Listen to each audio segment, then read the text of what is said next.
because then you just go back to the supplier, you order more, and then that listing is there. All that time you invested into the listing, it's there.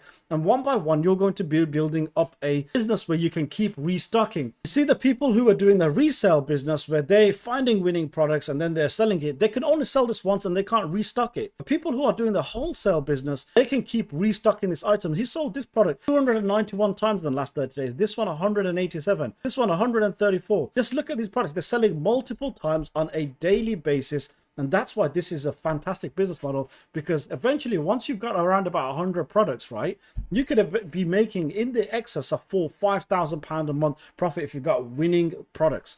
And that's why you need to start a wholesale business on eBay. If you click on the video you see on the screen right now, I'll show you how you can start increasing your sales, because sometimes your traffic can get reduced. So it's very important to understand that you're not losing out on sales.